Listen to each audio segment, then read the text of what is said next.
Very good morning. Good morning, everybody, and welcome to another IAB Insight series. And I saw a lot of comments in the chat already.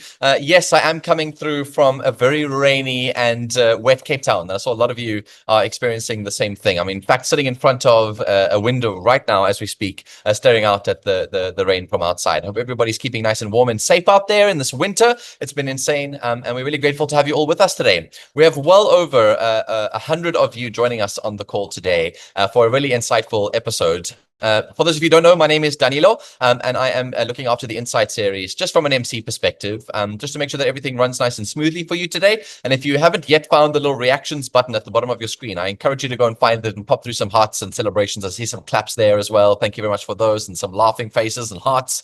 Wonderful. Nice to see that you're all with us today. I knew that when we hosted an episode for young people, by young people, everyone would know how to use all of the cool technology. So, don't tell the rest of the IB team that I said that. I'm sure they'd be very upset with me. But I'm glad you guys managed to find all of the good buttons there. There's also a Q&A for you to go and engage with, as well as the chat box. Let us know where you're joining the call from today, because our topic is going to be really important, exceptional, in fact. And the topic that we have for you today is called We See Through the Feed, Gen Z Influence and the Fight for Realness. And it's going to be a really a topical conversation, because we keep saying this. Young marketers keep talking to brands, their agency partners, strategists about this. But are we really taking action? And does it really drive true business performance to be real on the internet? All of that will be exposed and chatted about here today as part of the Insight series. But before I get started with all of our speakers that we have lined up for you today, there's an exciting IAB announcement. And it's particularly directed at those young people who are our rising talent in the industry. First and foremost, the IAB Education Council has just opened up nominations for the third annual Front Row 2025 program. Those of you who don't know what the Front Row 2025 program is, stay towards the end. I'll be sharing a few more details with you towards the close of today's session, just before 12. But really, it's an opportunity for young talent to select 15 ambitious digital marketing professionals, giving them an unparalleled access to top industry events, awards, training, mentorship to really kickstart their careers. You also get to be part of really cool work on the Bookmark Awards, etc. So if you know a rising star, a final year student, a recent graduate, or a junior with 1 to 2 years of maximum experience in the industry who is ready to shine in the digital landscape, then please do stick around till the end of today's session. A link will be posted in the chat for you then for you to nominate somebody. And yes, you can nominate yourself. You don't want to sleep on this nomination. It's going to be awesome. So nominations will close officially on the 22nd of July, 2025. So stay tuned towards the end of the webinar, and that link will be posted in the chat for you. Right, for today's webinar, it is Youth Month here in South Africa. And what better way to celebrate than by diving deep into the perspectives of the generation that's truly shaping the digital landscape that you and I are on now today, Generation Z. They're obviously digital natives. We know that they're discerning consumers, and they're calling for a new level of authenticity in everything that they do. And that means that everything we need to do as brands, as marketers as well.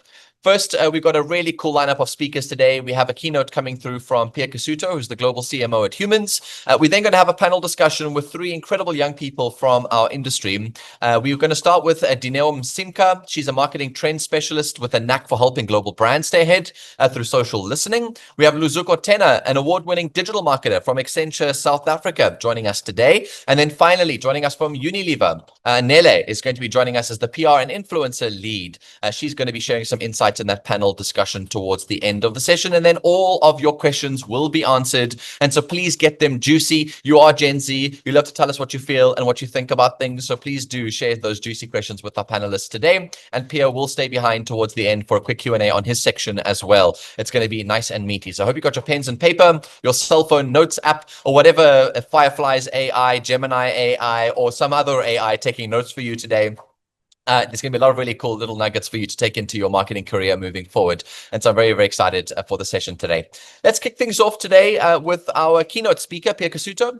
Pierre's talk, titled The Future Needs Humans, Curiosity in an AI World, will explore how AI is transforming our work and communication, and why human qualities like curiosity, creativity, and critical thinking are more vital than ever to lead AI into uncharted territories. And it's always wonderful to hear you speak, Pierre, because you always bring such incredible insights. And I don't know whether your screen share is working for you today, but you're welcome to bring that up for us today. I don't think it's on screen just yet, but we will get there. Are you well otherwise, my favorite Frenchman? I am very good, and I'm flattered that you invited me, somebody who just turned 40 years old, to speak on Youth Month. I'm Yeah. guessing you couldn't find another speaker. More importantly, we were just surprised that you found the unmute button and the screen share button. But we're very proud of you as young people up here. And just to say that next year, I officially step out of my youth month and into the adulthood. I'm also turning, beyond that age, ripe age of 35. And so, yeah, I'll be joining you in this "Where's the mute button" section of the world very, very soon. But thank you, Pierre, for being here today. Take us through your content. Well, thank you very much for having me. I'm very excited to be here, reliving my young days. I was asked to inspire you today. I'm going to try to do something a little bit different. I'm going to try to provoke you. This year, I decided not to attend Cannes, which always feels like, traveling to the past and the good old days of advertising. And instead, I chose to use that same time to travel into the not so far dystopian future. I actually attended two of the biggest tech conferences in the world, and it was really difficult while I was there not to be provoked and moved by what was being shown.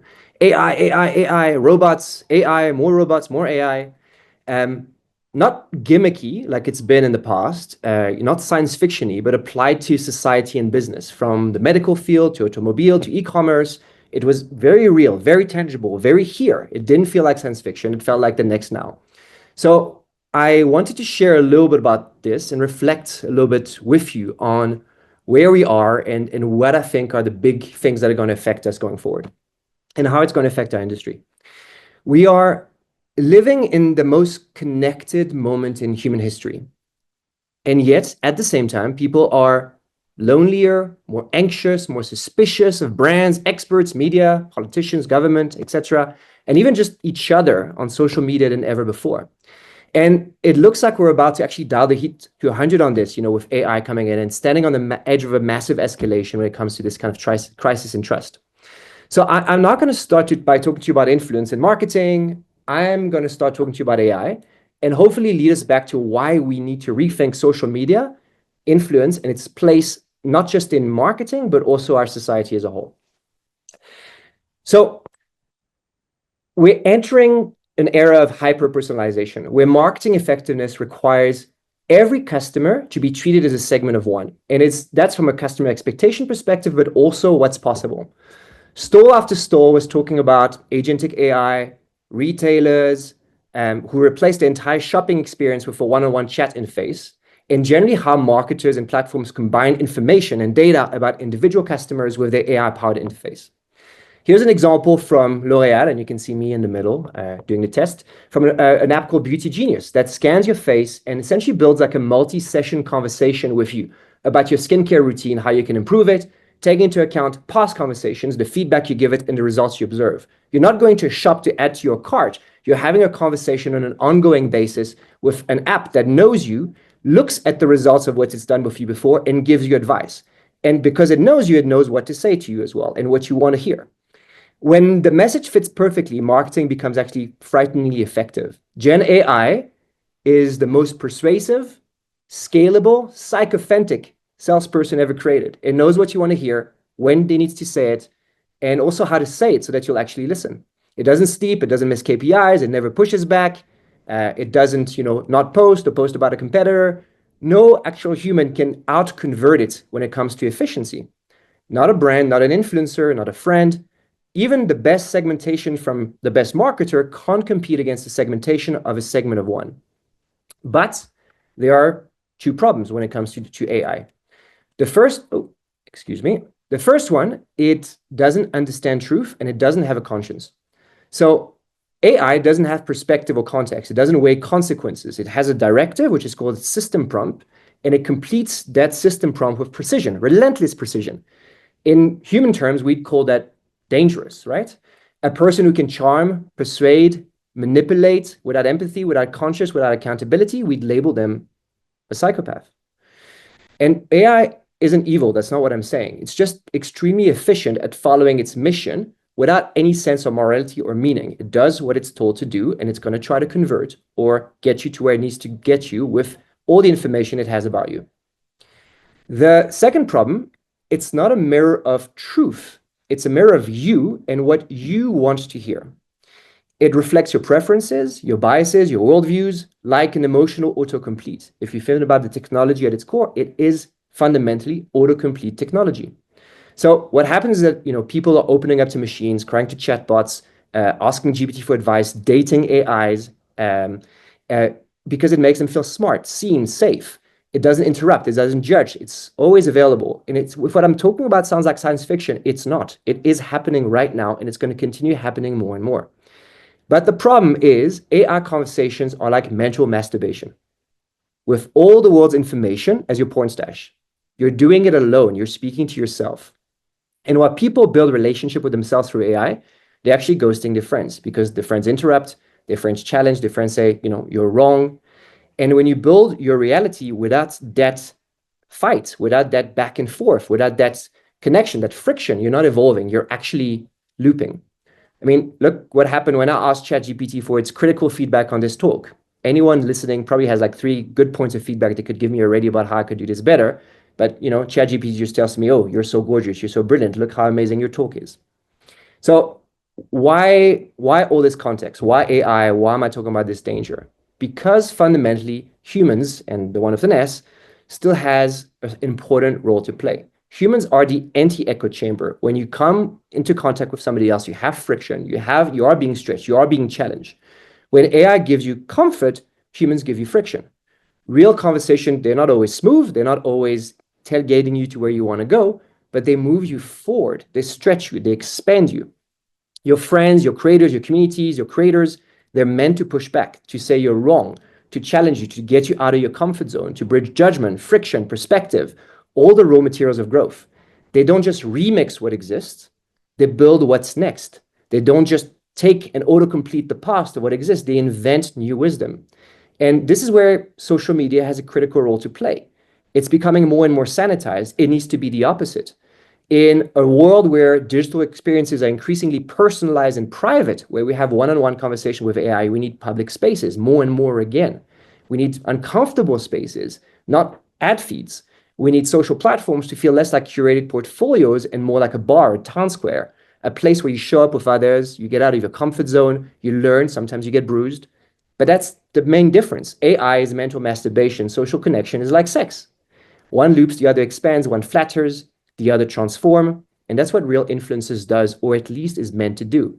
It doesn't reinforce your existing reality. It doesn't keep you where you're comfortable. It stretches you, it deepens you, it changes you.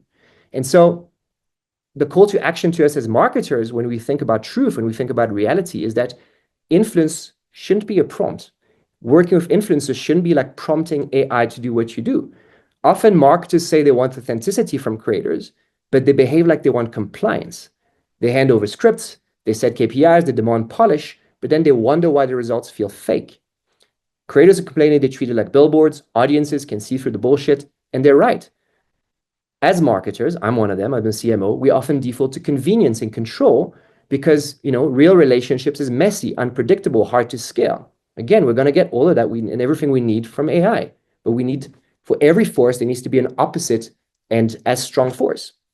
And that's why I'm saying there's irony as well. We're struggling to create connections with real creators. We're saying it's messy, but we have no problem spending all these hours with AI, finding the right prompt, using the script and giving them that script.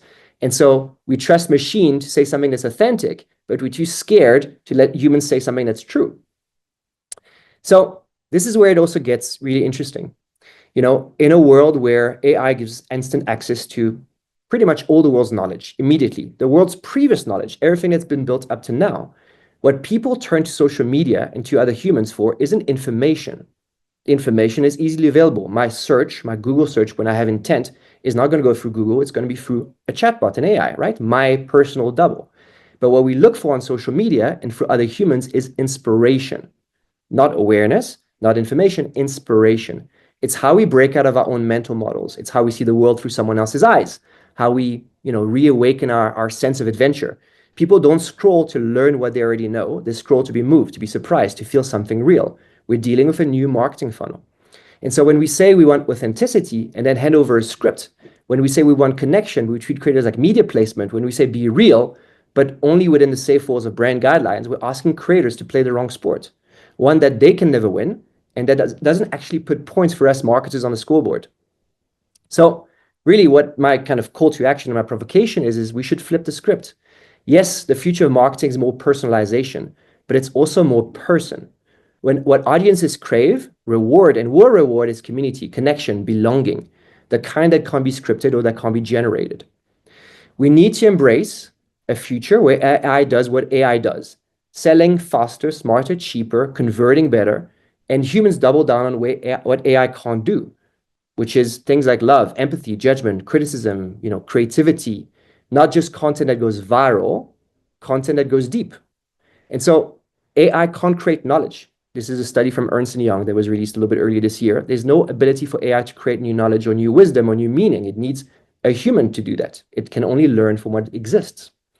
So, I was asked to speak about this, but I was also thinking this is the Youth Council. So what I want to challenge everyone here as well to rethink about their role and, whether we'll have jobs and everything else is yes, but you need to rethink about your competitive advantage and what your edge is. Be human, be curious, be contrarian, be brave, be thoughtful. If you want to future-proof your career and your society, our society, focus on the skills that machines can't mimic, which, are some of these here on site. Don't just learn how to prompt, learn how to question. Don't just go viral, provoke. Be worth following. It's not soft, it's not survival, it's how we build a social future worth living in. And maybe also, as a byproduct, make marketing real again.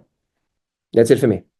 Yeah, this is so awesome. And speaking of authenticity, I've just realized now that because I'm in a public venue, there's a very big concert that's now decided to pop up behind me. So I really do hope that you guys can hear me through this. But I think definitely that need for sort of more humanness in content creation has just been such a hard message to land. And you say it provokingly, but at the same time with an incredible amount of wisdom. And yeah, to me, it just makes sense. I just wonder why the rest of the world hasn't jumped on this. Do you have any inklings as to why the world hasn't moved this way yet? Why do we still struggle to make that change? I think it's because we are creatures of convenience, right? And it's easy for everything to kind of like go back to the mean, for us to pack everything kind of into one channel. But the reality is where marketing is heading is a world where a lot of our interactions are streamlined through AI, right? And we don't need creators to do what AI can do. We don't need marketers to do what AI can do. This concept of a segment of one can be a whole talk on its own, but we are moving to a segment of one. But we need, as humans, we need balance. Everything, as I said, has a force and an opposing force. And we just need to have the consciousness of what fits where. So we mustn't treat, the world of social media is one that needs to be a world of friction, that needs to be a one of being uncomfortable. We don't yet know all the effects that AI and this new society and communication will have on us, but we need to preempt it, like many authors, and writers have done in the past, and take a stance to preserve the spaces of friction, the spaces of truth, to balance out, our own ability to see and understand the world. And really importantly, we need that friction and that conflict that can happen in social media through truth. Even for us as marketers, we need feedback. We need real voices to tell us what they really think. And we don't need to confuse that with the places where we convince the individual to then purchase our product. Well, in the past, consumer insights came from these private closed off rooms through double seeing glass, and you could ask consumers what they thought about something in a private environment. Now that feedback is coming to you at a very public level, and I think we're just too scared to receive feedback about our products itself, and which is the thing that will sharpen the work that we do as brands. So there's a lot of comments in this chat. I encourage you to go spend some time in there, Pierre. But yeah, Krista saying brilliant presentation, so well said. Dylan, brilliant insights. Thank you, Pierre. Sharon saying we need more provocation, Pierre. That was amazing. Apologies if this was asked already, but will we be able to access the recording of this? I can answer that one, Sharon. If you're an IAB member, you can. If you're not, you will only receive the sort of private recording. So do become a member. It will be behind a sort of membership portal. And Normana says, we need to provoke more. Amazing presentation. Myrna, thank you. Pierre, go spend some time in there if you want to feel good about yourself. You used words like mental masturbation.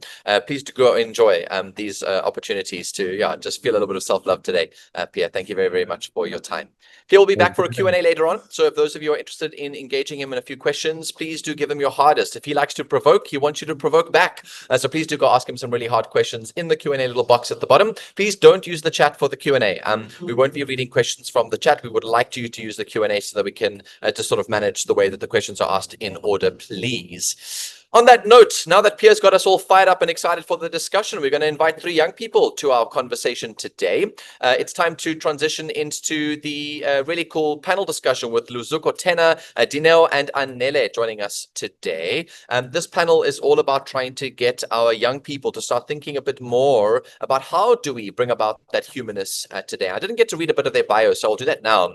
Lineo Msimka is a marketing trend specialist with a knack for helping global brands stay ahead through social listening, consumer insights, and cultural trends analysis. Her career spans in-house roles at the IAB, InBev, and Heineken, where she shaped strategies rooted in real-time culture and long-term shifts. Now at the Foschini Group, Dineo brings sharp insights and grounded expertise to iconic South African retail brands like Jet and Exact, blending fashion, identity, and everyday life and helping brands move with culture, not behind it. Give us a whoop whoop, please, for Dineo. Nice to have you with us today.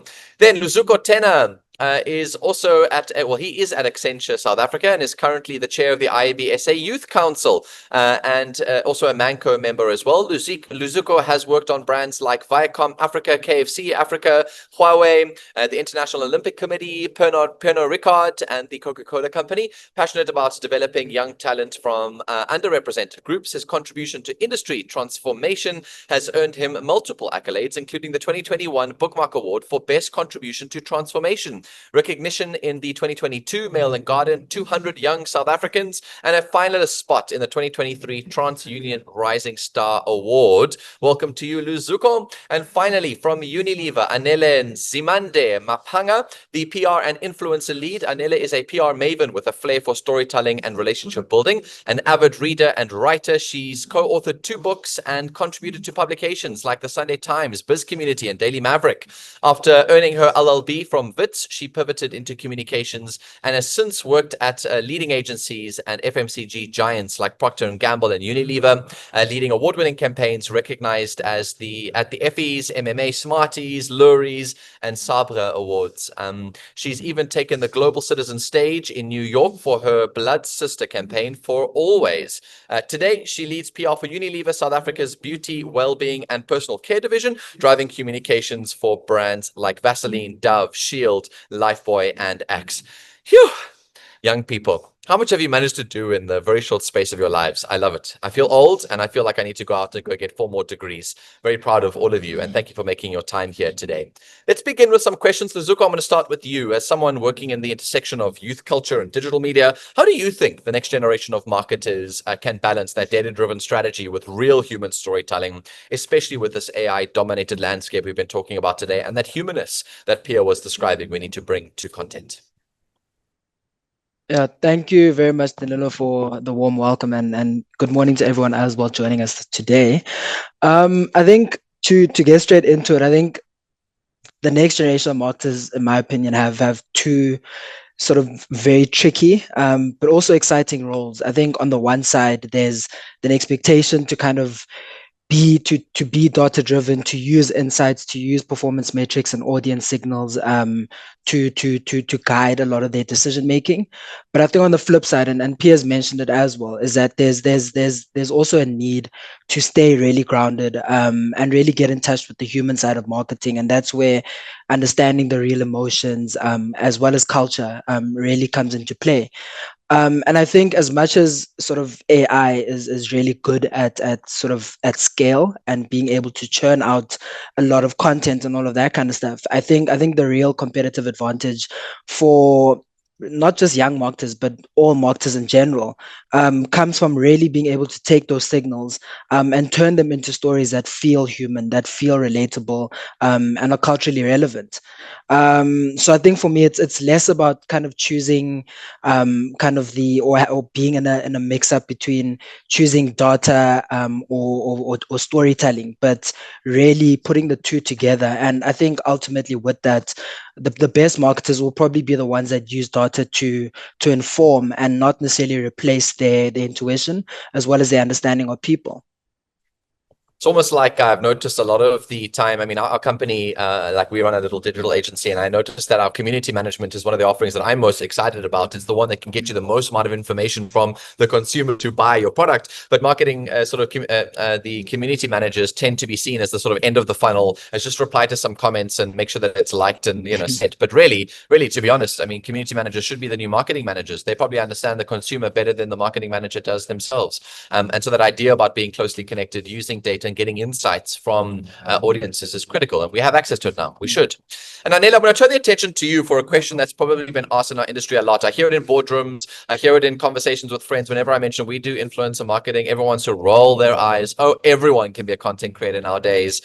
What do you think separates out being sort of a true influencer with like authenticity that young people seek out and enjoy content from, and just any other content creator? Like, what is that divide between being a content creator and being somebody who has influence? Sure. Those are several. Can you guys hear me? Okay, back. So those are several questions. But yeah, I really love the provocation from Pierre, right? Because I think there's a sense that AI can do everything, and everything that humans can do, AI can replicate to a certain degree. Even when it comes to creativity and storytelling, there is a place for that. But I asked myself, if I was to define authenticity, we hear the word authenticity thrown around quite a lot. What does it mean for me? And for me, it's being seen. I feel seen. The content, the creator has such a resonance with me that I see myself in them. And I don't think that it has to be a person who is living a similar life as you. It can even be a future version of yourself, something that you aspire to, where I feel actually this is an image or this is a product that makes me feel seen. It doesn't necessarily need to be in the now. It can even be a future version of myself. And I say that because oftentimes because I'm in the beauty space, I work for beauty brands at Unilever, and sometimes there's this tension around creating aspirational content and feeling like certain influencers are influencers that we can't use because aspirational means that people won't connect with it necessarily. Premium sometimes means that it's not authentic. And I think Nara Smith as an example, right, who's been able to create conversation around herself.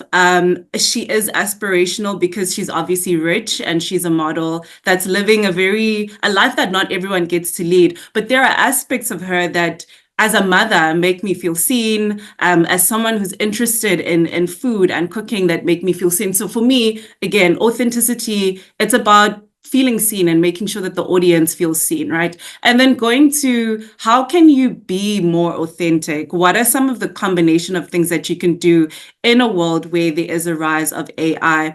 And I think different things work for different influencers. There are influencers who are so good at being vulnerable, who are so good at driving conversations. One influencer comes to mind who shows her failures, doubts, growths, and not just the highlights reel. And we speak about that when we speak about authenticity. But I think in today's world as well, it's also about having a purpose, having a mission, right, for yourself that goes beyond just the product pushing, especially as people are feeling a lot of influencer fatigue, and overconsumption is becoming a conversation. I think you have to stand for something, whether it's mental health, sustainability, cultural storytelling. Who are you beyond the product?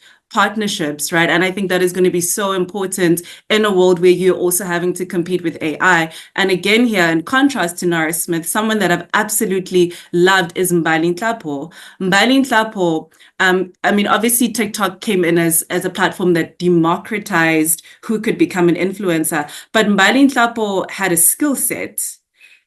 She's coming in at a time where influencer marketing is not just about aesthetic and curation. There's something you need to stand for. For her, it is making it easy for you to keep a clean home and offering you tips to be able to do that, especially in a world where women are busy and you don't stay with your grandmother. She can't share the tips with you. So she becomes that elder, that mom that we can all have in our homes. But something that used to be disparate encouraged, or, domestic influencers in the past, you wouldn't think they could be influencers, but that shows that the audience now is actually looking for skills, expertise, insights. It's gone beyond the curation, and I think that's the authenticity that we're talking about. There's that resonance, but there's also that share of skills and expertise, and I think that's where people need to position themselves in order to win against AI in today's world.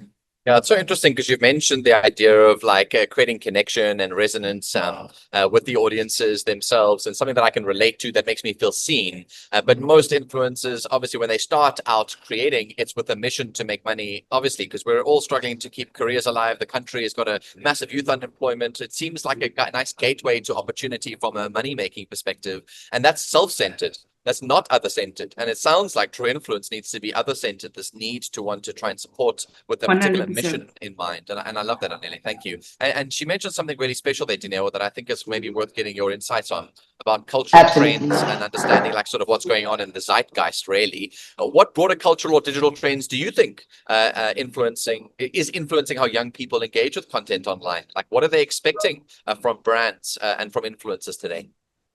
Absolutely. Thank you so much. Anele, you touched so many things that I can also dive into. But I'm going to start with what I feel is currently the biggest trend that speaks directly to what she was saying, which is streaming. What started off as a safe space for the gaming community specifically is fastly evolving into a subculture. For those of you who don't really understand what streaming is, I mean, honestly, myself, I had no idea what my nephew was watching all day and engaging with all day. I thought it was a lot. I didn't understand it.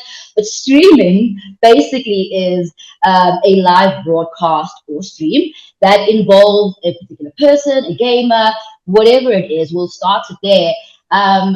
Basically having a long format where they have their audience in the chat, very similar to what we're doing today, in the chat, engaging, asking questions, but it's very, interactive. So why is this resonating with the young people at the moment? And honestly, it's because it is completely unfiltered, authentic, real-time, long-form content. And this is because, as of 2025, we're starting to see a lot of young people want creativity again. And this kind of format asks you to come as you are. It asks you to be natural. And, we're seeing really big people like Cassuto, arguably one of the biggest streamers at the moment. As of 2025, he is the second most followed Twitch streamer. He has 18 million followers. And he started off in his bedroom, speaking to his audience, just being himself. And then the creativity started. He started to add celebrities in. He had sleepovers and all sorts of challenges that were taking place. And that creativity and that resonance started to grow and grow. Now he's had the Streamer University as a platform. And the Streamer University is basically focuses on classes and resources, focusing on enhancing what personality you should be utilizing, how you can expand your reach, things like that. So when it comes to brands, what does this mean for them? And what can we learn from what's happening currently when it comes to streaming? And that is, one, brands must understand how their audiences engage with platforms and mimic that same behavior. If you understand how and why they're doing that, you can start to speak to them better. Chat, like that's the lingo, chat, are you hearing me? Chat, what are you saying? So if you can start to speak in the language that your audiences are speaking, you can resonate with them. And like Anele said, you can make them feel seen. And then number two, brands must evolve with the consumer. That's why subcultures are so important. Remember that subcultures act as an indicator of where we are. Earlier, Danilo, you were talking about, being Gen Z. We all remember our childhood and nostalgia. Somebody mentioned you being on Hectic 99, but we had markers. You remember the word Ayoba, and you think of MTN. Those are markers in our marketing world, and those are markers in our culture. So the more that our brands understand and evolve with our consumer, the more we can reflect back to the consumer and make them feel seen and understood and heard, like Anele said. And then lastly, brands must remain creative. That comes with being natural. Like Anele said, if you are a witty person or your brand has a witty tone, be witty. Be yourselves. That's exactly where social media started, and that's exactly where it will always come back to.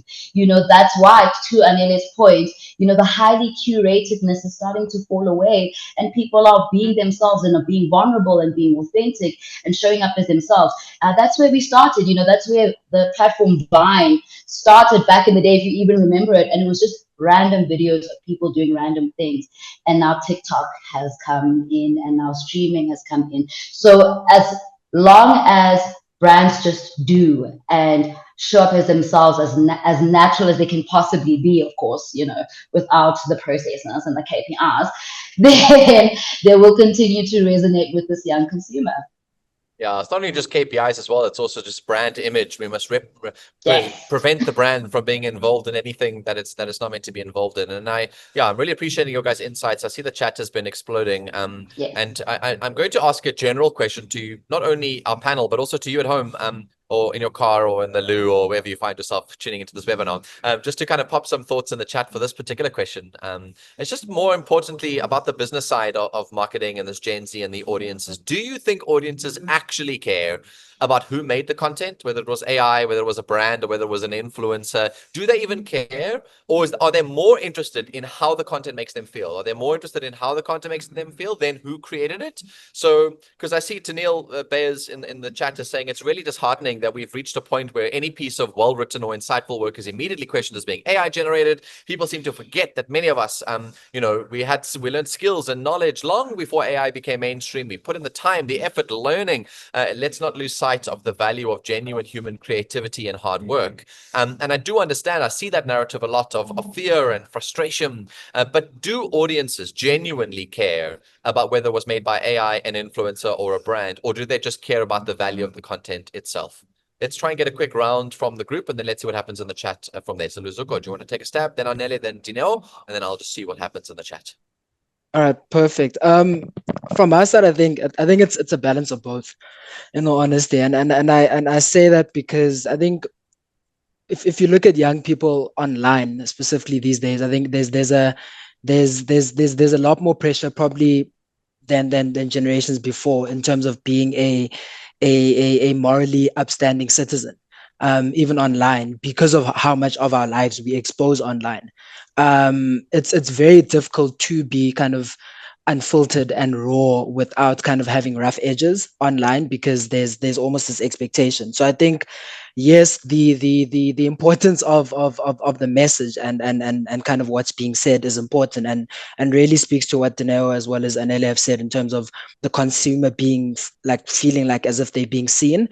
But I think on the flip side of that, because there's all of these pressures that are coming from a society standpoint, I mean, there's things like cancel culture these days, which are, there's a space for them. I think as a result of it, there is that care as well in terms of who the message is coming from. So it's no longer about a brand kind of taking the biggest voice, but it's about a brand picking the biggest voice that's the least problematic. Yeah. So that's why I think there's a balancing act between the two.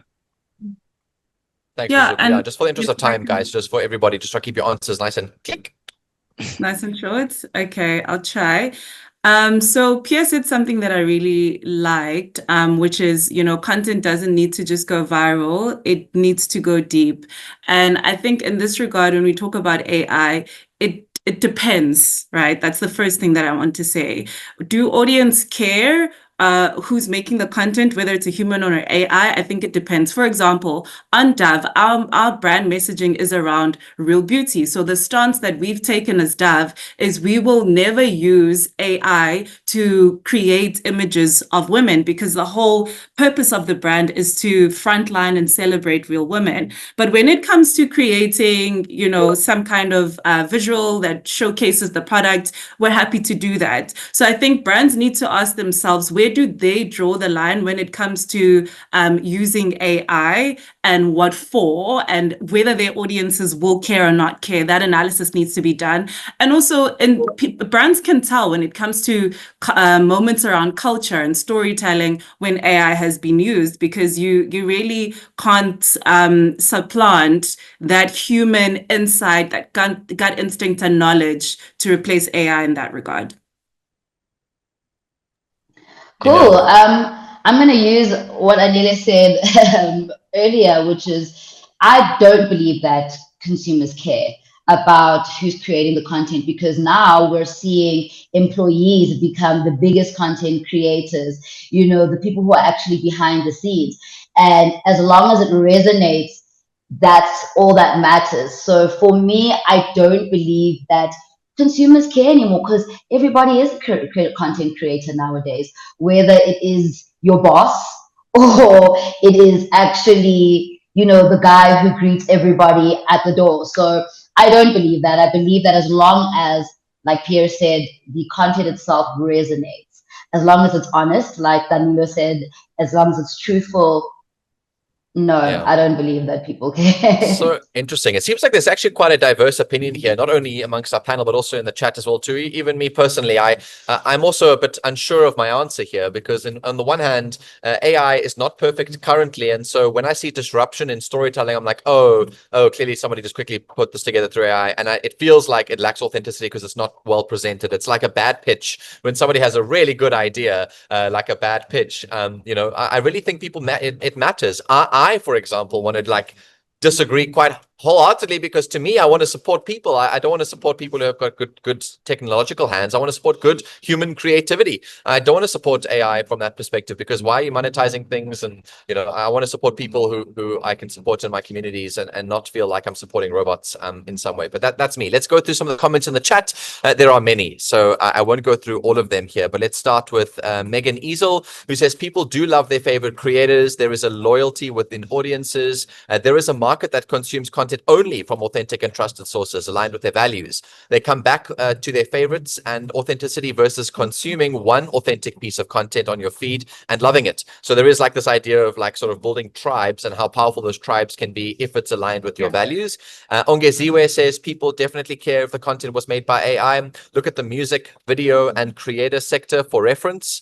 Tanya Taylor says it depends on whether you are representing yourself or representing a brand. You can mess around with your own image, but not with a client's brand.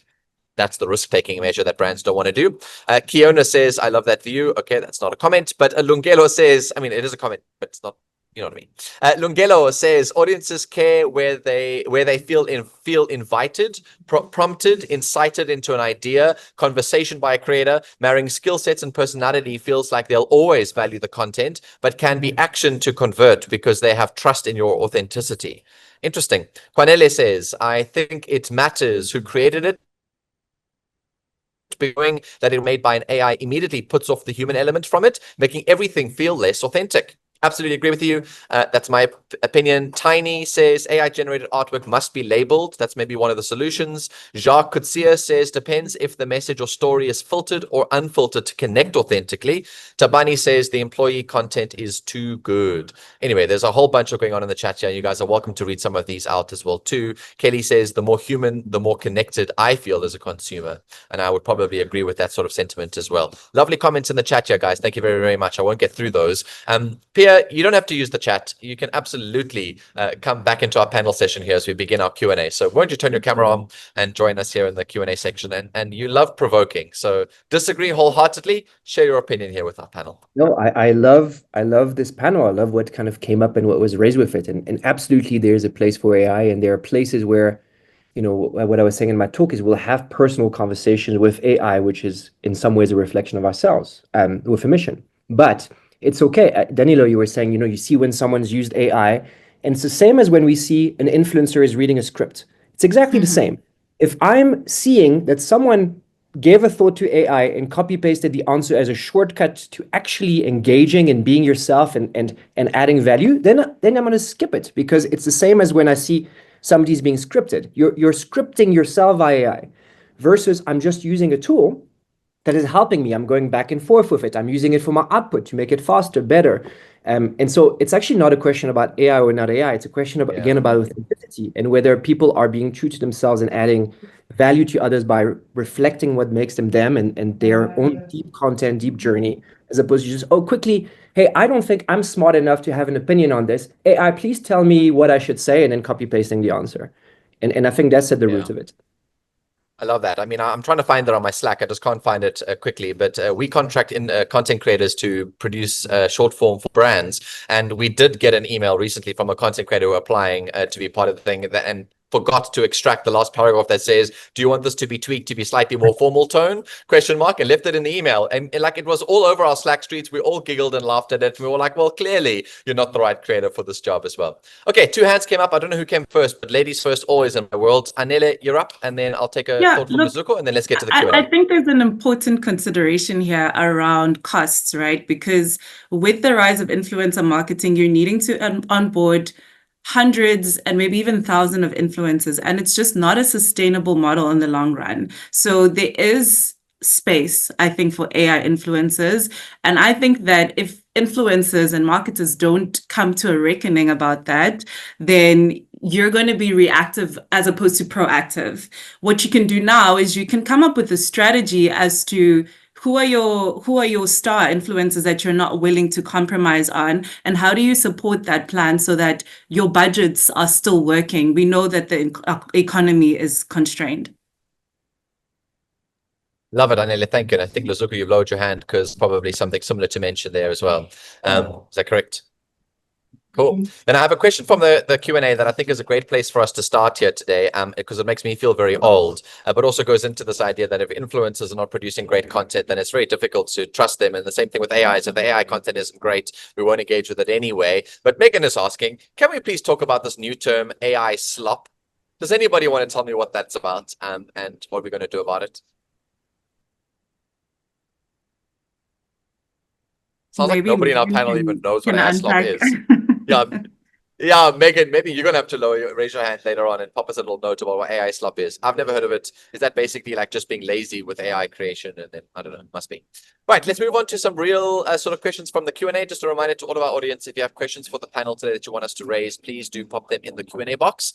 First one is from an anonymous attendee that says, how do we manage when many of those in the younger generation, Gen Z and below, have been identified as more fragile to ideas and opinions, and even facts that oppose their own views? What can marketers do to help combat this and provoke them intentionally to think without, for lack of a better word, being cancelled? Pierre, do you want to take a stab at that first? I didn't understand the question. Sorry. I'll ask it again. It's how do we manage, how do we manage when many of those in the younger generation, so Gen Z and below, have been identified as a bit too fragile, especially when it comes to ideas that are different to their own and facts that maybe oppose their own views? What can marketers do to help combat this? So their idea of sort of being provocative and saying what is true, even if it will offend fragile young people, without being cancelled. Because if young people are the generation that dictates opinions online, and we're going to say things that are contrary to their beliefs, we don't want to acquiesce to their belief structures. We want to avoid being cancelled, but we do also want to stand up for what is true.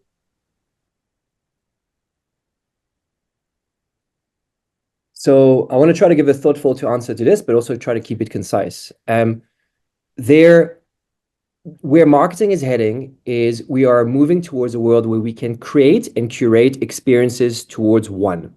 So as a marketer, whether it's the example I showed of Beauty Genius or something else, we don't have to worry about just creating these big boxes where we put everybody in and you say, you're in this box or that box or this box or that box, right?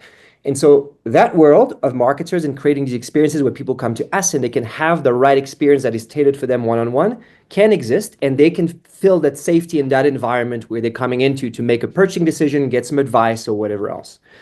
The reality of the world in the social space is that conversations are happening with or without brands. And so the world of social media and the role of the brand is going to move from I am, creating content and publishing content to now a world where I am now a guest at different parties. And it was actually somebody from Unilever that said this at one of the conferences I was at, one called Shop Talk. And they said, if you're thinking that you should create a community around your brand, you're throwing a party that no one asked for. There are communities that already exist, right? And it's about how you tap into these conversations and add value to these existing conversations versus your environment and your ecosystem where you can now tailor to a segment of one. So that's why I'm saying, even in my initial address, we need to dissociate these two spaces and we need to behave differently in these two spaces. We're not necessarily starting the conversation in that space, but how do we add our voice to different conversations in different communities happening to add value to them versus where people are coming into our world, we can treat them with the care that they need, both in order to convert them, but also to retain them and expand their love for our products and brands. I love that. Dineo, your hands up. Go ahead.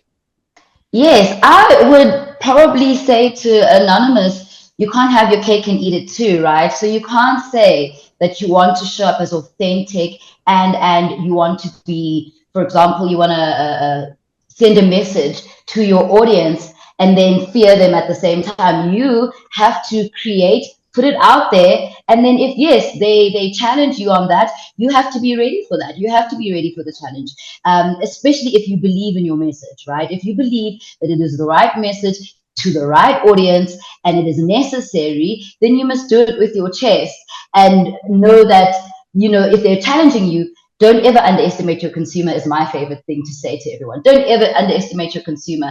So be ready for them to challenge you back. If that is the consumer that you truly want, I mean, go at it and see what happens. And maybe you can create something magical. So to Anonymous, you can't have your cake and eat it too. I don't see this generation as fragile at all. I think that this generation is provocative. It is chaotic. It is emotional. And those are things that we were saying was missing from, you know, marketing back in the day. I just want to even prove a point. I don't know if you guys remember the ad that was on Zanzi for Sure, where it flips the script, where white people were living, you know, lives of people of color, and then people of color were living the lives of the whites. And that was very provocative, and it was taken off of air very quickly. But now we're seeing a lot more of that kind of content take place. So personally, I would say go for it. See what happens. Love it. Luzuko, I really want to get to you, but I'm conscious of time. Do you mind if I get to one more question and then we can, maybe you can actually start us on the answer of this one, please. But Norman's asked a really good question in the Q&A, says, what are your views? I know we discussed a bit of it, but I just want to get a deeper answer here. What are your views or predictions on AI influencers, as in non-human influencers with a human face, helping brands stay in budget, but still connect with their audiences and lead them to conversions? So it's like leveraging human-looking robots to scale influencer marketing in a way to like try and attract people into authentic conversations into the conversion funnel. Predictions and or views. Luzuko, you can start, and then Pierre, you can take it from there. Yeah, I think it's something that's gonna rise, but I think it's also something that's gonna rise and become another option. It's not gonna become a replacement to what's currently happening. And I think that's how we probably should be looking at technology in general, is that it's I think tech that's coming in now is no longer the technology of 30 years ago where it was to replace a particular thing. I think now the kind of the evolution in tech is about kind of adding on and giving us more options. So I think AI influencers are definitely going to be an option, but I still think it still requires quite a lot of learning, and I think we're still quite far off in terms of confidently and fully doing that. I know Accenture Song did something with Sanlam a couple of years ago as well with an AI influencer, and great idea, great execution, probably a little bit too premature, and that's simply because people weren't just ready for that. So I think there will come a time and it will become an option, but it won't be the main thing. Got it. Thank you. Pierre, quick answer on this one. What are your views and predictions? AI influencers used by brands to scale with low budgets.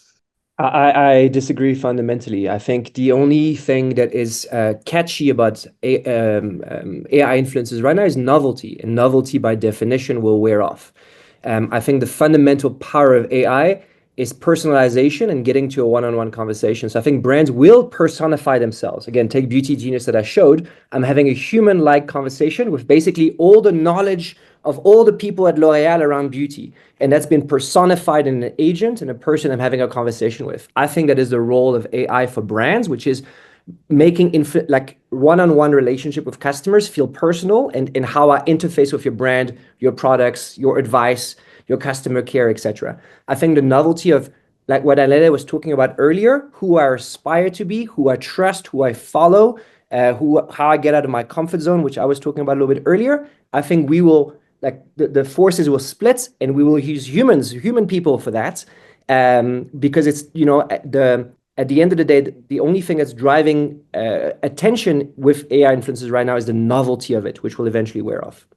It's like artwork. It's only sort of famous and amazing because we know some human being made that one piece. It only exists. It'll become human created content will become premium.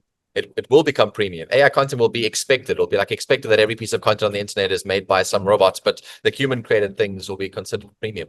Anyway, listen, last little question to the panel, then we must wrap things up here today. So I'm going to go on a round robin, and it's a question from Onati Twala in the chat. And I think it's just more about our industry and the dynamics of young people in our industry that I think you guys can all answer, except for you, Pierre. Can the panel tackle how in reality for young creatives that understand the culture, we understand these insights of what young people want, and we bring it into pitches, and we keep getting bottlenecked in boardrooms, and we see campaigns go live, that are not sort of, resonant. Some of the campaigns lack what's actually the reality for the target markets, too clean, too suited. How do we maintain authenticity shared by people who understand culture, but may not be palatable in the boardroom? So basically, how do we as young people learn how to speak up, but also recognize our place? We're young, we're learning, but also at the same time, we are the target market. So how do we get a sense of how to find our voice in those boardrooms? Luzuko, we'll start with you, Anele, Dineo, and then Pierre, you can wrap us up. Yeah, I think it's naturally, I think you always gonna get some of that pushback, and especially when it's you coming with a different sort of way of thinking. But I think it's really, and it also relates to kind of this conversation about AI, what's real and what's not, is really just sticking to yourself and your truth. I think brands as well, they will not fall into these problems if they stick to their truth. I think it's quite similar to people that have these ideas as well. It's really just sticking to your truth and building a case around that versus kind of being upset because there's pushback, because that's something that will continue for generations to come. We will turn into the people that are pushing back as well. Correct. Exactly, Luzuko. Thank you. Anele, shoot your shot. Yeah, look, you have to lobby. I think a lot of people think that just because you have a great idea, people will immediately mobilize themselves around you. And that's where you have to learn the soft skills of mobilizing people before the meeting, understanding who is the decision maker, who's the decision holder, who is the person that is managing the budget. And if you don't have enough budget for your idea, preempting those questions and those solutions and coming up with some of the answers or the recommendations, right? Because you might have a great idea and it might get shut down because we don't have the budget. And I'm sure that's something that we hear all the time. What are you going to do about it? Who are you going to pull in? And are there other brands within the organization that you can partner with? So my biggest advice on this is, this is something that we will continue to deal with. Just, you have to have a thick skin, a tough skin, and you have to understand that you have to defend every idea, not just the bad ones, even the good ones, and sometimes especially the good ones, so that they can actually get the day in the sun that they deserve. Love that. Dino. I'm obviously going to come from what I do for a living, which is research. For me, I think knowledge is absolute power. If you learn to argue well, as something that I was definitely taught by my godfather, but if you learn to argue well and argue with the facts, it'll become undeniable. So what I bring to the boardroom is data. What I bring to the boardroom is social listening. What I bring into the boardroom is evidence.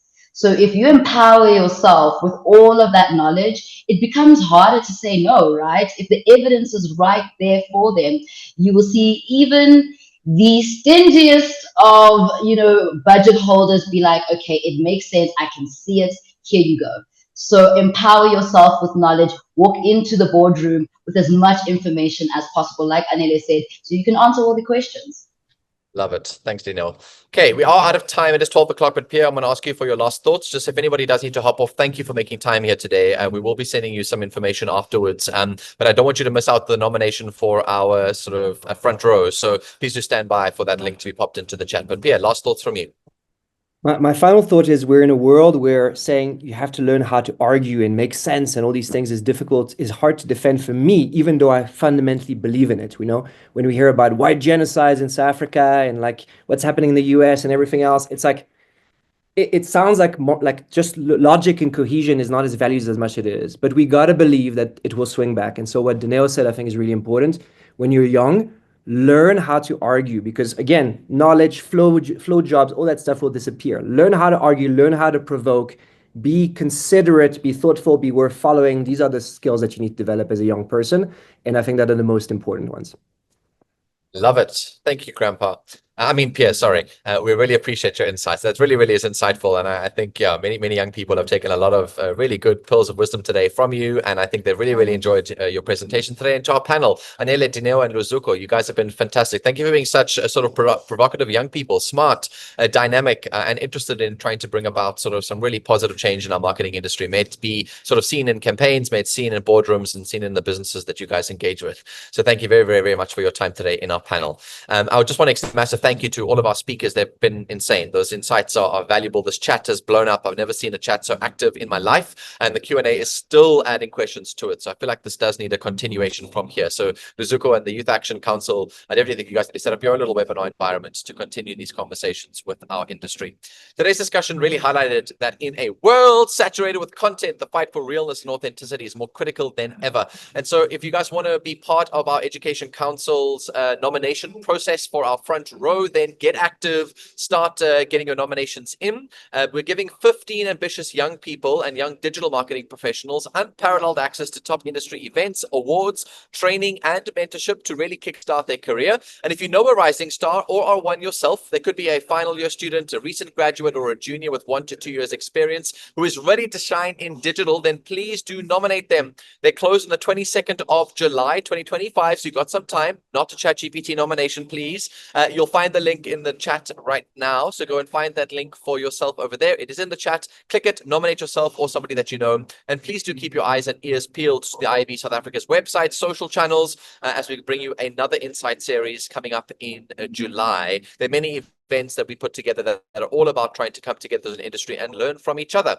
So we're constantly striving to bring you the most relevant and cutting edge discussions. So from me, Danilo Acquisto, the Special Effects Media team, the IAB family, and to everybody who put this together, thank you for making some time to join us today. Have a lovely rest of your Thursday, a good Friday and a good weekend ahead, and go out there and be provocative. Ciao, ciao.